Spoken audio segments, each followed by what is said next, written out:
दोस्तों, साल 1971 का वक्त है। 30 जनवरी की एक रोज श्रीनगर से जम्मू जाने वाला एक पैसेंजर प्लेन उड़ान भरता है, लेकिन उड़ान भरने के कुछ ही मिनटों बाद अचानक प्लेन को हाईजैक कर लिया जाता है, जिसके बाद प्लेन को पाकिस्तान के लाहौर एयरपोर्ट की तरफ मोड़ दिया जाता है। प्लेन में बैठे सभी पैसेंजर डरे हुए थे, किसी को कुछ समझ नहीं आया कि क्या हो रहा था।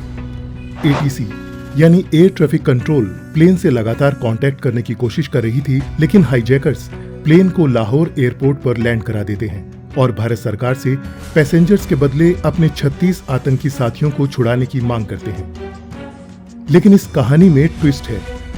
ये सारा का सारा plane hijack Indian intelligence agency रॉ की एक सोची समझी प्लानिंग थी। साल 1971 ये वही साल है जब ईस्ट पाकिस्तान यानी आज के बांग्लादेश को भारत वेस्ट पाकिस्तान से अलग करने में मदद कर रहा था। इसलिए इन दोनों देशों के बीच के एयरलाइन कनेक्शन को खत्म करना जरूरी था, जो कि भारत के बीच से होकर गुजरती थी। लेकिन इंटरनेशनल एविएशन रूल्स के हिसाब से बिना किसी ठोस वजह के ऐसा करना मुश्किल था। इसलिए रॉ एक प्लान तैयार करती है, जिसमें वो गंगा नाम के एक पैसेंजर प्लेन को हाईजैक करवाती है और इसके लिए रॉ भारत के सिक्योरिटी फोर्सेस के द्वारा पकड़े गए JKLF यानी जम्मू कश्मीर लिबरेशन फ्रंट के 2 आतंकी भाइयों हाशिम कुरैशी और अशरफ का इस्तेमाल करती है। इन दोनों आतंकियों को ट्रेन किया गया और प्लेन हाईजैक करवा के पाकिस्तान ले जाया गया।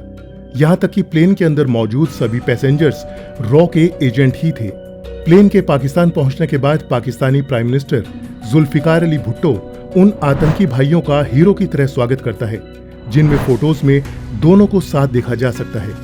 दोस्तों, इस हाईजैकिंग के बाद भारत पाकिस्तान पर एविडेंसेस के साथ आतंकी गतिविधि करने और हाईजैक जैसे क्राइम को करने के आरोप लगाता है और उनके एयरलाइंस रूट्स को बंद कर देता है, जिसके बाद अब पाकिस्तान को बांग्लादेश जाने के लिए इंडिया के नीचे से पूरा घूम कर जाना पड़ता था, जिसमें बहुत ज्यादा वक्त लगता था और पाकिस्तान के बांग्लादेश पहुंचने से पहले ही हम हर बार बांग्लादेश में अपने एक्शंस को अंजाम दे सकते थे। दोस्तों, इन सब प्लानिंग्स के पीछे इंडियन इंटेलिजेंस एजेंसी रॉ ही थी और रॉ को जो लीड कर रहे थे वो थे रॉ के चीफ RN काव। दोस्तों, RN काव वो शख्सियत थे जिनकी प्रेजेंस में रॉ ने बड़े बड़े सीक्रेट मिशंस को अंजाम दिया था। लेकिन रॉ से पहले भी इंडिया की सीक्रेट एजेंसी के तौर पर IB यानी इंटेलिजेंस ब्यूरो काम किया करती थी। अब सवाल ये उठता है कि जब इंडिया के पास ऑलरेडी एक सीक्रेट एजेंसी थी, तो फिर रॉ को क्यों बनाया गया और RN काव कैसे रॉ के चीफ बने? RN काव ने रॉ में रहते हुए किन किन मिशंस को अंजाम दिया? आइए समझते हैं रॉ की हिस्ट्री और RN काव जैसे ग्रेट पर्सनैलिटी को आज की इस वीडियो में। लेकिन अगर आप चैनल पर नए हैं तो ऐसे ही नॉलेजेबल वीडियोस देखते रहने के लिए सब्सक्राइब कीजिए रेडी स्टडी नॉलेज को और बेल आइकन दबाना न भूलें। दोस्तों, RN काव यानी रामेश्वर नाथ काव, जो लंबे समय तक रॉ के चीफ रहे और जिन्होंने रॉ की फॉर्मेशन और इसके शुरुआती स्ट्रक्चर पर काम किया, उनकी जिंदगी हमेशा से ऐसी नहीं थी। 10 मई 1918 को उत्तर प्रदेश के वाराणसी में जन्मे रामेश्वर नाथ काव का बचपन काफी मुश्किल रहा। छोटी उम्र में ही उनके पिताजी का देहांत हो गया था, जिसके बाद उनकी मां ने उनकी परवरिश की। अपनी स्कूलिंग खत्म करके रामेश्वर ने लखनऊ यूनिवर्सिटी से इंग्लिश लिटरेचर में ग्रेजुएशन कंप्लीट की। एक व्यक्ति के तौर पर उनकी पर्सनैलिटी बहुत ही अट्रैक्टिव थी। लंबा कद, हमेशा सूट बूट में रहने वाले, धीरे बोलने वाले, वो किसी भी सिचुएशन में अमेजिंग स्ट्रेटजी और प्लानिंग बनाने में माहिर थे, जो किसी भी दूसरे ऑफिसर्स के लिए मुश्किल होता था। उनके प्रोफेशनल करियर की शुरुआत ब्रिटिश राज के दौरान इंडियन पुलिस सर्विस से हुई थी।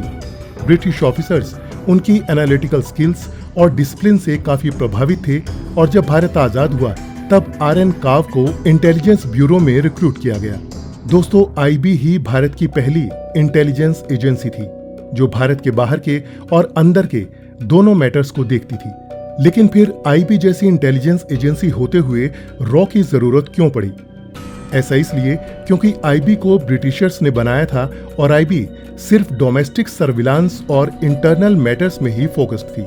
इस एजेंसी के पास प्रॉपर फॉरेन इंटेलिजेंस विंग नहीं था और ना ही इसके लिए प्रॉपर वर्किंग स्ट्रक्चर था। IB हमेशा से ही फॉरेन इंटेलिजेंस में फेल रही। इसको आप ऐसे समझ सकते हैं कि जब 20 अक्टूबर 1962 में इंडो चाइना वॉर की शुरुआत हुई, तब चाइना ने भारत के अक्साई चीन और अरुणाचल प्रदेश पर अचानक से अटैक कर दिया। इस अटैक की जानकारी भारत को बिल्कुल भी नहीं थी, जिसकी वजह से भारत को वॉर के लिए प्रिपरेशन का वक्त ही नहीं मिला और हमें हार का सामना करना पड़ा।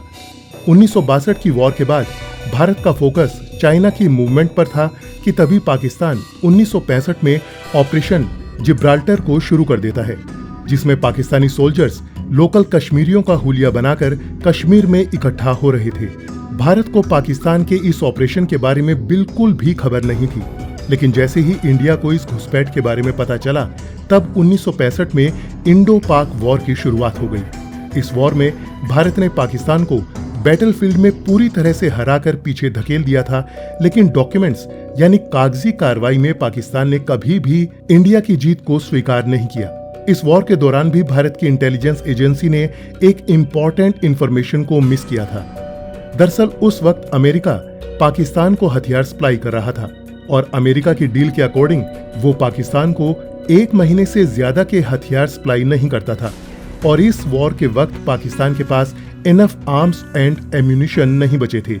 इसीलिए अगर वॉर थोड़ा और लंबा चलता तो पाकिस्तान की हार ऑफिशियल डॉक्यूमेंट और रिकॉर्ड्स में भी दर्ज हो जाती, जिसे वो भी नहीं नकार पाते। इन सभी इंटेलिजेंस फेलियर की वजह से भारत को एक स्ट्रॉन्ग इंटेलिजेंस एजेंसी बनाने की जरूरत महसूस हुई और फिर इंदिरा गांधी ने ऑफिशियली 1968 में रिसर्च एंड एनालिसिस विंग यानी रॉ का फॉर्मेशन किया और आर.एन. काव को रॉ का चीफ बनाया गया। दोस्तों, इस पोजीशन के लिए आर.एन. काव बिल्कुल परफेक्ट ऑफिसर थे, क्योंकि उनको डिप्लोमेटिक रिलेशंस, फॉरेन इंटेलिजेंस की अच्छी समझ थी और उनका देश विदेश में ग्लोबल नेटवर्क भी बहुत स्ट्रॉन्ग था। ऐसा इसलिए क्योंकि पहले आर.एन. काव जवाहरलाल नेहरू के सिक्योरिटी इंचार्ज भी रह चुके थे और इस दौरान वो अक्सर प्राइम मिनिस्टर नेहरू के साथ फॉरेन टूर्स पर जाया करते थे। दोस्तों, आर.एन. काव अपने काम में बहुत ज्यादा माहिर थे। इसे आप ऐसे समझ सकते हैं कि जब साल 1955 में इंडिया और चाइना ने मिलकर इंडोनेशिया में एफ्रो एशियन बांडुंग कॉन्फ्रेंस को ऑर्गेनाइज किया, तब इस कॉन्फ्रेंस में चाइनीज डिप्लोमेट झोउ एनलाई भी जाने वाले थे। उस वक्त इंडिया ने स्पेशली उन्हें रिसीव करने के लिए एयर इंडिया के एक एयरक्राफ्ट लॉकहीड L749A, जिसे कश्मीर प्रिंसेस भी कहते हैं, उसे बुक किया था। उड़ान भरने के 5 घंटे बाद प्लेन में जोरदार धमाका होता है और प्लेन साउथ चाइना सी में क्रैश कर जाता है, जिसमें 16 लोग मारे जाते हैं। मरने वाले लोगों में ज्यादातर चाइनीज जर्नलिस्ट और ऑफिशियल्स थे, लेकिन कुछ मेडिकल इश्यूज की वजह से झोउ एनलाई इस फ्लाइट को मिस कर देते हैं, जिससे कि उनकी जान बच जाती है। इस ब्लास्ट के बाद शक की उंगलियां भारत पर भी उठने लगी थी, क्योंकि प्लेन भारत का ही था, जिसके बाद भारत इस केस की इन्वेस्टिगेशन की रिस्पॉन्सिबिलिटी लेता है और तब आर.एन. काव को इस केस को सॉल्व करने के लिए हांगकांग भेजा जाता है। इस केस में आर.एन. काव ने बहुत सारे देशों के ऑफिसर्स के साथ मिलकर काम किया और 6 महीने तक लगातार इन्वेस्टिगेशन करके केस को सॉल्व किया, जिसमें पता चला कि यह अटैक उस वक्त की ताइवान गवर्नमेंट ने करवाया था, जो झोउ एनलाई को मरवाना चाहते थे। काव ने इस केस के हर एक रहस्य से पर्दा उठाया, जैसे किसने बॉम्ब रखा था, कौन इस ब्लास्ट का मास्टरमाइंड था, जिसके बाद झोउ एनलाई ने आर.एन. काव के काम से प्रभावित होकर उन्हें सम्मानित किया। इन्वेस्टिगेशन के दौरान उन्होंने हाई लेवल पॉलिटिकल और डिप्लोमेटिक इश्यूज को बारीकी से देखा, जिससे उन्हें साउथ ईस्ट एशिया को समझने में मदद मिली और उनका देश विदेश में ग्लोबल नेटवर्क भी स्ट्रॉन्ग हुआ। दोस्तों, साल 1975 में सिक्किम को भारत के साथ जोड़ने में भी आर.एन. काव की अहम भूमिका रही थी, जबकि इससे पहले चाइना की भी नजर सिक्किम पर थी। लेकिन आर.एन. काव की पॉलिटिकल स्ट्रेटजी की बदौलत सिक्किम के राजा पाल्डेन थोंडुप नामग्याल को सिक्किम को भारत के साथ जोड़ने का फैसला करना पड़ा और सिक्किम भारत का राज्य बना। ठीक इसी तरह अपने करियर में आर.एन. काव ने बहुत सारे मिशंस को अंजाम दिया है, जैसे ऑपरेशन स्माइलिंग बुद्धा, जो इंडिया का पहला पोखरण न्यूक्लियर टेस्ट था। इसमें भी उनकी स्ट्रेटजीज शामिल थी। इसके अलावा ऑपरेशन मेघदूत, जिसमें इंडियन आर्मी को सियाचिन ग्लेशियर में लद्दाख को पूरी तरह अपने कंट्रोल में लेना था। ऐसे ही उन्होंने पाकिस्तानी आतंकियों के अटैक्स, उनके मिशन को कई बार नाकाम किया। दोस्तों, जब 1968 में प्राइम मिनिस्टर इंदिरा गांधी के प्रेजेंस में रॉ की शुरुआत हुई, तब आर.एन. काव ने रॉ को बनाने में बहुत काम किया, जिसमें उन्होंने इस सीक्रेट एजेंसी का ब्लूप्रिंट रेडी किया, इसके वर्किंग मॉडल पर काम किया, देश भर से काबिल कैंडिडेट्स को हायर किया। रॉ के ये सभी एजेंट्स अपनी जान की परवाह किए बिना देश के लिए मरने को तैयार थे। इन सभी एजेंट्स की पहचान को सीक्रेट रखा जाता था। यहाँ तक कि पीएमओ में सबमिट होने वाली किसी भी रिपोर्ट्स में इन एजेंट्स की आइडेंटिटी को डिस्क्लोज नहीं किया जाता था। रॉ को सभी जगह से फ्री हैंड दिया गया था और वो डायरेक्टली अपनी रिपोर्ट्स पीएमओ को देती और ऑर्डर्स डायरेक्टली पीएमओ से लेती थी। रॉ के ऑफिसर्स को अलग अलग देशों की फॉरेन लैंग्वेजेस, कल्चर और टेरन ट्रेनिंग दी गई। इन एजेंट्स को ऐसे देशों में भेजा गया जहां इंडिया के स्ट्रेटेजिक इंटरेस्ट थे और ऐसा करने के लिए उन देशों की एम्बेसी में फेक जॉब रिक्वायरमेंट क्रिएट की गई। उनमें रॉ के एजेंट्स को फेक आइडेंटिटी के साथ डिप्लॉय किया गया। आर.एन. काओ का मानना था, a real intelligence officer never becomes a hero in public, his success is when no one even knows he was there. दोस्तों, उन्होंने रॉ में रहकर बेहतरीन तरीके से देश की सेवा की और देश को कई बड़े खतरों से बचाया। रॉ से रिटायर होने के बाद भी उनसे हर मेजर नेशनल सिक्योरिटी इशू पर सलाह ली जाती थी। इंदिरा गांधी के असैसिनेशन के बाद आर.एन. काओ ने अगले प्राइम मिनिस्टर राजीव गांधी के पर्सनल एडवाइजर के तौर पर अपनी सेवाएं दी। काम से रिटायरमेंट के बाद भी उन्होंने अपना जीवन बेहद सादगी से जिया। ना उन्होंने अपनी ऑटोबायोग्राफी लिखी, ना मीडिया में आई। वो हमेशा शेडोज में रहकर रहे, बिल्कुल एक असली स्पाई की तरह। अपने जीवन के अंतिम दिनों में वो दिल्ली में थे, जहां उन्होंने 20 जनवरी 2002 को दुनिया से अलविदा कहा। आज भी रॉ के कॉरिडोर्स में आर.एन. काओ को एक लेजेंड की तरह याद किया जाता है। उनका डिसिप्लिन और उनका विजन हर एक ऑफिसर के ट्रेनिंग का हिस्सा है। दोस्तों, आर.एन. काओ ने रॉ को सिर्फ एक इंटेलिजेंस एजेंसी नहीं, बल्कि भारत को एक डिफेंस शील्ड दिया है। और आज रॉ और इंडिया के इतने ज्यादा पावरफुल होने के पीछे एक बहुत बड़ा क्रेडिट आर.एन. काओ को भी जाता है। हालांकि आज भी कई सारे लोग आर.एन. काओ के बारे में कुछ ज्यादा नहीं जानते, इसलिए ये आपकी जिम्मेदारी बनती है कि आप ज्यादा से ज्यादा इस वीडियो को शेयर करें, ताकि लोग आर.एन. काओ जैसे नेशनल हीरो के बारे में ज्यादा से ज्यादा जान सकें। आज की इस वीडियो में बस इतना ही।